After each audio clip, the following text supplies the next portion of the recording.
If you're not sure of how to begin your renovation, go to HomeTrust. HomeTrust is Singapore's leading renovation platform that matches homeowners with trusted interior designers. On the main page, simply click the Get Recommendations feature and answer a few simple questions to get matched with reputable IDs. From there, you can check out their portfolios and take a look at their reviews. Did you know that HomeTrust do not delete negative reviews? This is where HomeTrust stands out, by providing the promise of trust and transparency to homeowners like ourselves. If you want to know more, make sure you visit their website at hometrust.sg. Hi everyone! In the previous video, we showed you our kitchen, so please go and watch that video if you haven't done so. In this video, we want to talk about our service yard. For many of the homeowners that we know of, the service yard is often left unrenovated and untouched. But however, for us, we really wanted to maximize the utility of this small and compact space. So please watch till the end. Otherwise, let us start with the fridge. In the previous video, we spoke about having a kitchen triangle to create efficient cooking workflows, and that is the reason why we placed our fridge inside the service yard. So what we did here was to change the door opening hinge and turn it into a left-hand fridge. Normally for all the fridges out there, the door will always open from the left side. But in our case, this will mean that we have to get inside the service yard, open the door, get our items, and very importantly, close the fridge door before we can actually get out of the service yard.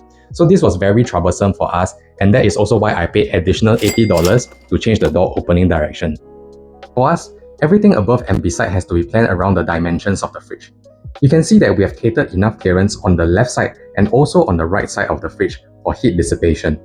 Regarding the depth of the fridge, it is usually around 65 to 70 centimeters. In order to hide the side profile of the fridge, we extended the wall panels from the kitchen wall all the way to flush with the fridge door. And then we finish it with a C-cap metal trim like what you can see over here. Now, normally when it comes to top carpentry, the ones above the fridge is especially deep. For us, this is 65 centimeters. This makes the area very difficult to access. So what we did here was to purchase this 2-layer pull-down mechanism that is specially designed for the area above the fridge. This is where we store our snacks and cup noodles. For myself, I can reach everything after pulling this down. For Lady Boss, she can only reach the bottom layer over here. In order to reach the upper layer, she will need to take a stool or a ladder. So if I want to prevent her from touching my favorite snacks, I know what to do. And just like I have mentioned in the previous video, accessible storage is always better than bigger storage. This mechanism itself is very bulky. It pretty much reduces the inner volume by 1/3. But in return, the remaining 2/3 of the storage becomes very accessible, and we now use it very frequently because it is very easy to reach. Another important point is that if you plan to have all these taobao inner mechanisms, you must inform your carpenter early so that they can do all the collision planning for you and tell you whether it is feasible or not. I will put out the sequence for you. But if you look on Carousel, right, you will see quite a lot of inner mechanisms for sale that are like this. Those are mainly because planning was not done properly and homeowners are forced to throw or sell them away for very cheap. So try not to end up like one of them by telling your carpenters and telling them early. Apart from extending the kitchen, the main purpose of the service yard is for laundry. So the storage created from the bottom carpentry here is to store cleaning supplies. One tip here is to measure the height of your detergent bottles or whatever you intend to store inside your drawers. Otherwise, it may be a disaster if it cannot fit inside. If not, you can just use 35 centimeters like what we did here. It should be enough to fit most cleaning supplies. As for the surface on top, we use this area to do a bit of laundry sorting after it comes out from the washing machine. We also catered 2 double sockets for additional kitchen appliances in future. In between the drawers and fridge, we also managed to slot in a household ladder. Let me take it out to show you. I find that every house will need a ladder, and we are happy to find a decently good quality one that is also not very expensive. So on top, we have our storage heater. Out in the market, there are some brands to avoid, but from what I know, there are 2 brands that stands out from the rest and are known to survive the test of time. One is the good 0707, as what you can see over here. We paid $250 for this on Shopee. Another brand that is quite well known is this called AOS Buff, which I find it to be the Rolls Royce of storage heaters. They have some superior insulation, and on their website, they say that their heater can last for 30 years without leaking. Unfortunately, I couldn't find one that can fit into our dimensions over here. The main reason why we are placing a storage heater in the service yard is because we cannot put it in our common toilet. Because of that, we paid an additional $300 to $400 for the plumbing, but more on that in our bathroom tour video. Outside the window is where we dry our cleaning cloth and towels. We also have an octopus over here. Additionally, we also hang our cleaning equipment like what you see here outside the window. You can see there's a rod hanging rack with a few hooks. This is currently secured using a very strong mounting tape and so far quite secure. But I also kiasu a little bit and tie a few safety wires over here and also at the corner just in case it really drops. Normally, the best method to secure this kind of load-bearing items to the wall is to use screws, but I am also worried that this is illegal because this area is technically outside the house. Maybe you are not supposed to drill. For those of you watching, maybe you can tell me if it is really legal to install screws outside. If the answer is yes, I will definitely pick up my drill again. And by the way, I really like how thoughtful HDB is to provide us some privacy even in the service yard.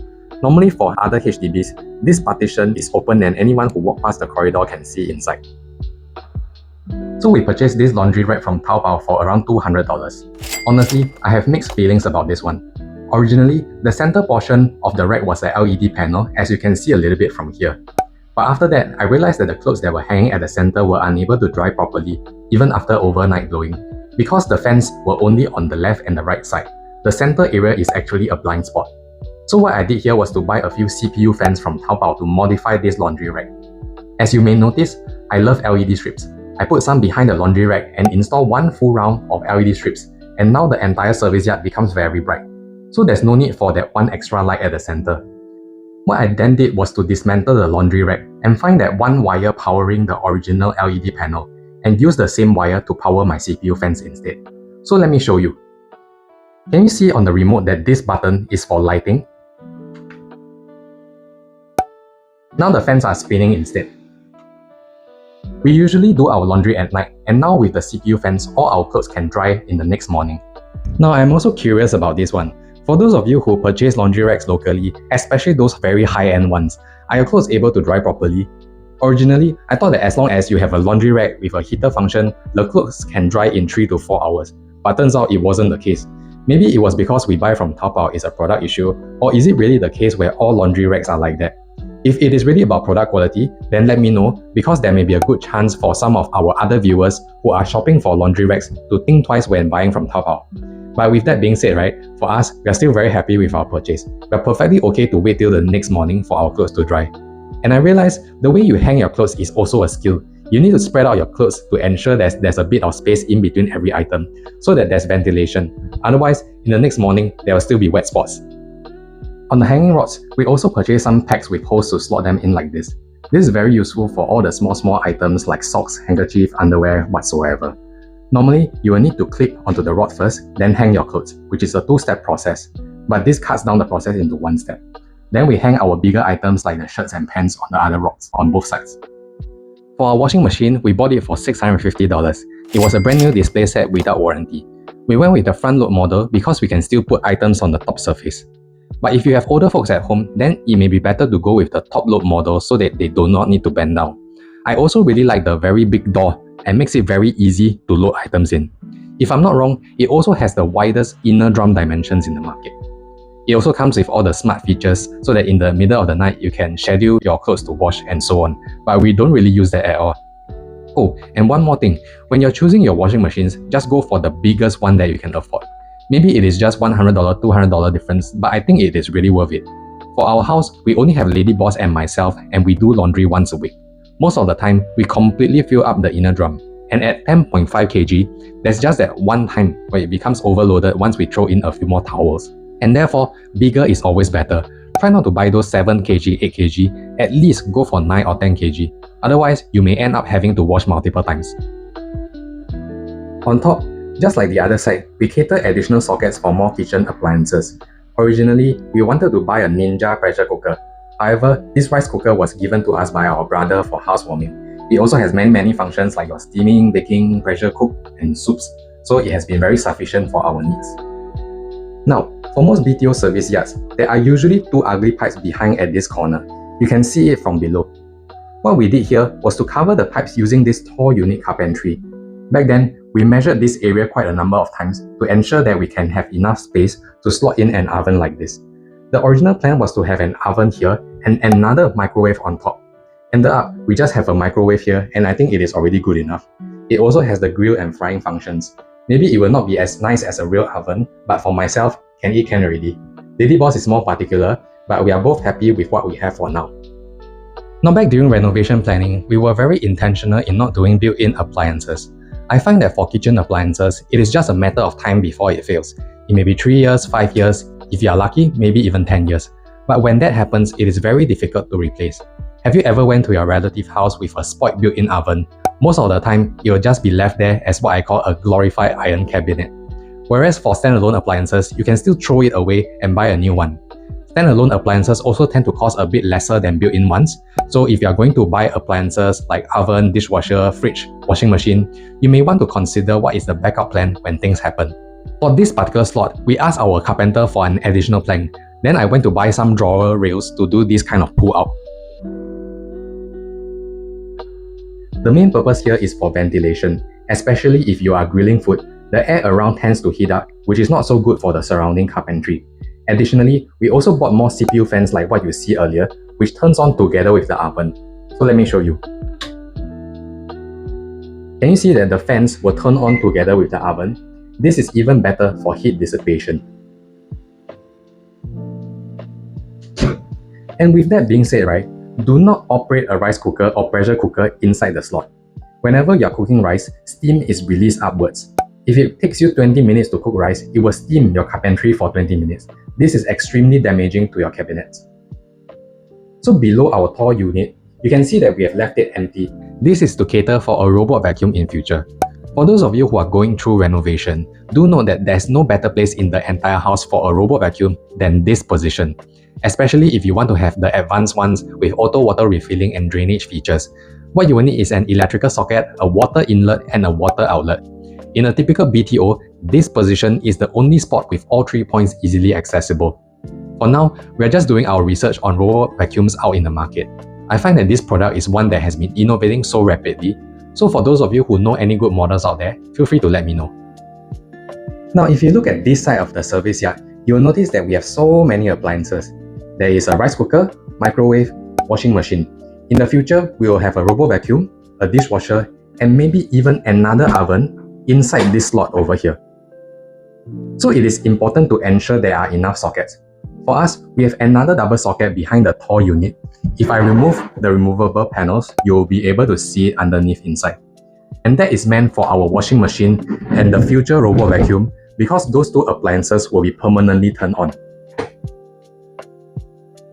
If you look at our flooring, this is actually the default kitchen tiles given by HDB. I find it no point doing vinyl because from the living room, you cannot really see this area anyway. Something to note is this transition over here. Previously, this used to be a step down, but we changed it to be a slope to accommodate the robo vacuum in future. I know that nowadays, robo vacuum can already start to climb steps already, but we felt that it is still better to have a slope to cater for more models. In fact, our entire house is the same level except for the bathrooms, so that the robo vacuum can run freely without any obstructions. As for the flooring, we selected vinyl even in the kitchen because we knew that we are not going to flood and wash our kitchen, just regular mopping, so there wasn't much of an issue. Originally, we were also worried that the floor would be slippery because the vinyl we selected was relatively smooth. It didn't have any ridges and bumpy textures like typical wood grain patterns, but turns out that it wasn't slippery at all, even in the kitchen. Therefore, it allows us to have a connected look that extends from the living room, which also complements the point of having an open kitchen in order to make a small house look bigger. Now, I remember 7 years ago when we were selecting our unit, having an open kitchen was one of our top considerations, and we prioritized that even higher than factors like corridor unit, high floor, and so on. I find it very disruptive to have a bomb shelter right smack in the middle of the house and you can't do anything about it. But for some of you, you will prefer a closed kitchen so that cooking smells can be contained within the kitchen, especially for those of you who does heavy cooking. So for those of you who are currently going through balloting, about to select your unit, make sure to look at the layout. Even within the same estate, different stacks will have different layouts, some with open kitchen, some with closed kitchen. Maybe we can also do a poll here. Would you prefer an open kitchen or a closed kitchen? Let me know in the comment section down below. Before I end off this video, I want to talk about some items mentioned in the previous video. I noticed that quite a few of you asked me about this kitchen faucet, where to buy and what brand is it. This is actually from Taobao. I purchased it for only $25. I mentioned that last time for the sink, don't buy from Taobao, but for the faucet, it is a different story because technically, you can still change it if something goes wrong, and that was exactly what we did. It comes with all the pull down and pressure switching functions, which is a must-have nowadays. So far, it has been excellent for us, no problems at all. However, with that being said, this faucet is not something that I can readily recommend because whenever it comes to taobao water fittings, a downside that you have to accept is the questionable quality. There's also concern that the internals can start to rust over time. So what I did was to buy this water quality tester from Shopee and test it from time to time for any impurities. So far, it has been 7 months, the readings are still the same, still very safe for drinking, and I hope it remains that way. The main reason why we went for a taobao faucet was because I'm able to install it myself. I can do my own plumbing and change it very easily if things go wrong. So for those of you who are interested in learning, it is not difficult at all. There are plenty of tutorials out there. Installation will at most take 30 minutes. In fact, I highly encourage all homeowners to learn a bit of handyman skills. Just the very basic ones will do. Especially the husbands out there. Otherwise, you will need to call an electrician every time a light bulb blows. Anytime something is leaking, you'll need to call the plumber. You'll be surprised that even the ladies can do some of these. And another benefit is that you will not be replaced by AI, but that's a story for another day. Now for the rest of you who are not so hands-on, my suggestion is to still go for something with local warranty and have a peace of mind. Yes, it is going to cost a bit more, but it's okay lah. We cannot be winners all the time. Another item that caught attention is our motorized dish rack. If you think about it, this motor will eventually spoil, and when the time comes, the most likely option for us is to just replace the motor.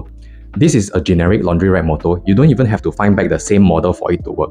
The second option will be just to have it suspended over here or midway. The third option will be just to fit it inside the cabinet and it will work just like a top mount dish rack, but you will need to open and close the door every time. Now the main reason why I am so confident about this decision is because I know how to install and replace the motor myself. But even so, I can definitely understand that not everyone is able or willing to learn how to do it. And therefore, I think it is important for some of you to think twice before making decisions and not just blindly follow whatever you see on the internet.